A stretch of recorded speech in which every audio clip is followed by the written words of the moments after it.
हरे कृष्णा। आश्विन महीने के शुक्ल पक्ष में आने वाली एकादशी का नाम पापाकुंसा एकादशी है। पापाकुंसा एकादशी का नाम दो शब्दों से मिलकर बना है, पाप और अकुंसा।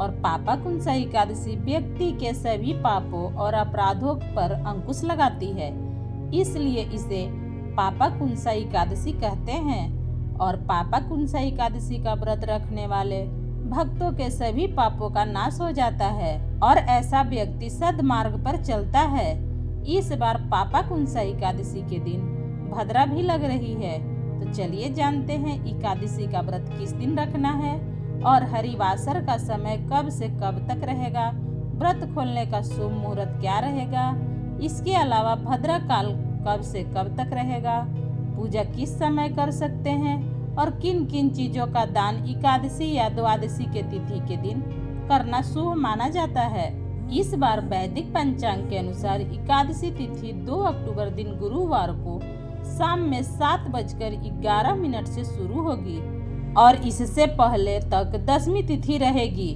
तो दसवीं तिथि के नियमों का पालन 2 अक्टूबर गुरुवार को ही किया जाएगा।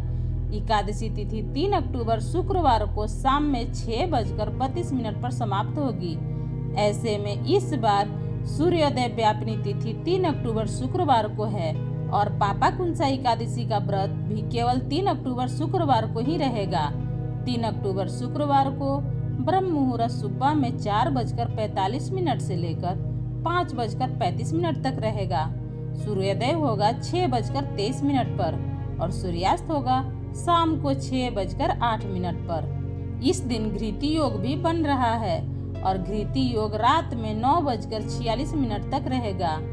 इस योग में निर्माण कार्य करना शुभ माना जाता है, जैसे कि भूमि पूजन या शिलान्यास आदि। इसके अलावा श्रवण नक्षत्र सुबह में 9:34 तक रहेगा और बाद में घनिष्ठा नक्षत्र शुरू हो जाएगा। और भद्रा काल 3 अक्टूबर को शुक्रवार को सुबह में 6:57 से शुरू होकर भद्रा काल की समाप्ति होगी शाम को 6:32 पर। लेकिन इस बार भद्रा काल का वास पाताल लोक में होगा, इसलिए पृथ्वी पर यह भद्रा काल अशुभ नहीं मानी जाएगी।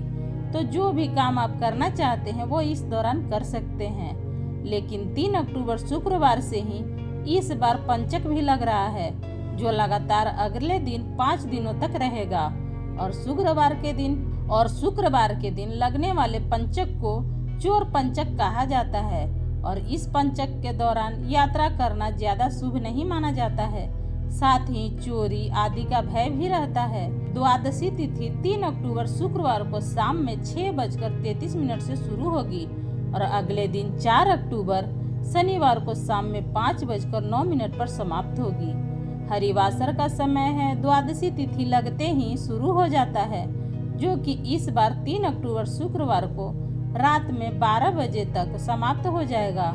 और द्वादशी तिथि के दिन यानी 4 अक्टूबर शनिवार को सूर्योदय सुबह में 6:23 पर होगा और सूर्यास्त होगा शाम को 6:07 पर और ब्रह्म मुहूर्त होगा सुबह में 4:45 से लेकर 5:35 तक रहेगा। और इस दिन राहु काल सुबह में 9 बजे से 10:30 तक रहेगा।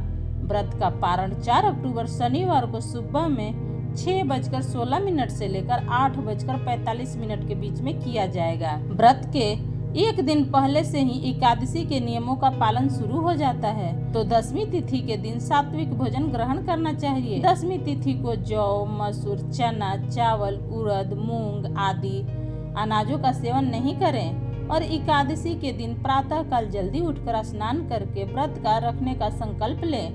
फिर भगवान विष्णु और भगवान श्री कृष्ण की पूजा करें। चंदन तिलक लगाकर धूप दीप नैवेद्य अर्पण करें और भोग में तुलसी के पत्ते रखकर पंचामृत का, मौसमी फलों का या पीली मिठाइयों का भी भोग लगाएं। इस दिन श्री विष्णु सहस्त्र नाम का पाठ करें या ओम नमो भगवते वासुदेवाय मंत्र का भी जाप कर सकते हैं।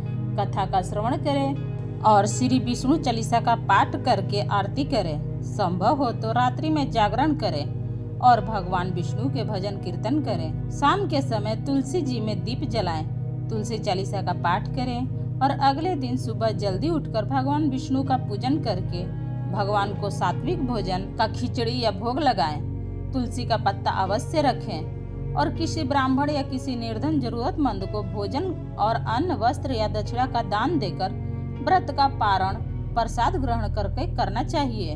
व्रत का पारण करते समय तुलसी का पत्ता, पंचामृत, आंवला या मौसमी फलों का सेवन करके आप व्रत खोल सकते हैं। मान्यता है कि इस व्रत के पुण्य प्रभाव से व्यक्ति के सभी संचित या जाने अनजाने किए गए पाप नष्ट हो जाते हैं और वह यमलोक के कष्टों से मुक्त हो जाता है। यह थी आज की मेरी वीडियो।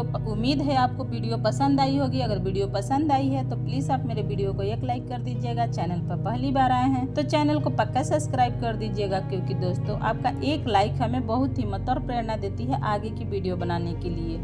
फिर मिलती हूँ एक नए वीडियो के साथ। तब तक जहाँ भी रहिए खूब खुश रहिए, स्वस्थ रहिए। धन्यवाद।